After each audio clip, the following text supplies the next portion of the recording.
Welcome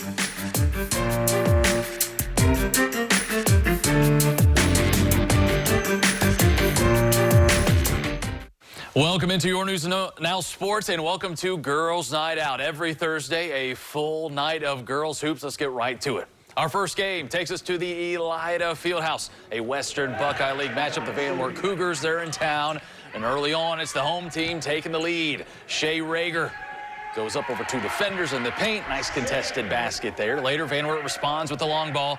First quarter, Katie DeMakis dials long distance and connects there. Back to Elida. Watch Claire Dingledine sneak out from the defense, creating her own shot there and knocking it down. Later, Dingledine providing the assist to Emma Mitchell, the 6'2 senior. The mid-range follow-away jumper is good.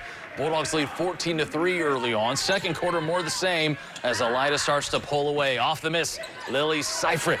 Offensive glass there. Bulldogs get back to 500 at 3-3, a 41-25 final score.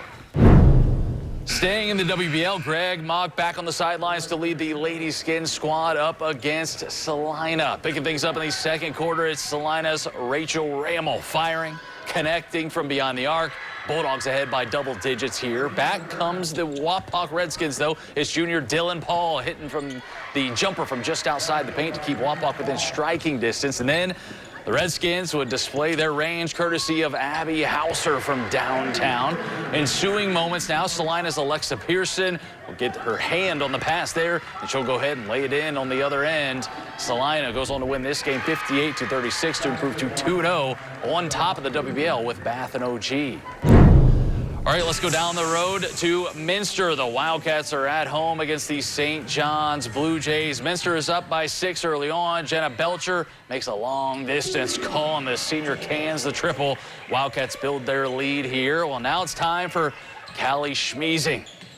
Count that three. The junior hits nothing but net as the Wildcats begin the game on a 17-0 run. Second quarter now, Elise Albers picks up the basket and the Band-Aid, and Minster is in firm control of the game despite the missed free throw. Meanwhile, St. John's continues to fight. Megan Kerner finds Liv Moeller, and the freshman knocks down the jumper, but DSJ still in a big hole, and Minster does not let up. Reese Albers gets the feed and the basket.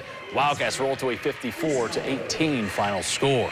All right, let's stay in All-Glaze County for some action. St. Henry pays a visit to the Nest. They're taking on New Bremen. First quarter action, Carly Busher trying to find an open teammate. Ava Holman cuts in and goes off the window for two. That puts St. Henry up by 6. Moments later, Hallie Kenning cleans things up underneath the rim, but the home team is down 13-4 here. Later on, Cardinals now down double digits, but Allie Barhorst to Maria Kramer, and the New Bremen freshman cuts that deficit down to 9. In the second now, Busher gets her own rebound, and she goes off the window, and the second chance opportunity is good. Redskins now leading by 11. St. Henry now on the fast break with Morgan Balmer leading the way. The senior splits the defense for the score. Redskins going to win 44-32. All right, back in line with the Perry Commodores hosting the Ridgemont Golden Gophers tonight. Ridgemont getting off to the fast start. Freshman Jocelyn Henderson around the corner gets that to go off the glass. Moments later, the Golden Gophers come back with Aubrey Overly hitting the mid-range shot right there to put Ridgemont up by 4. And now midway through the quarter, the Golden Gophers ball movement finds an open Brylan Rudisil. That drops for the sophomore. Now Perry still continuing to rebuild the program after not having a team last season. Brooklyn Keyser here gets the Commodores on the board, but Ridgemont is the winner in the end. The Golden Gophers get their 4th win of the season.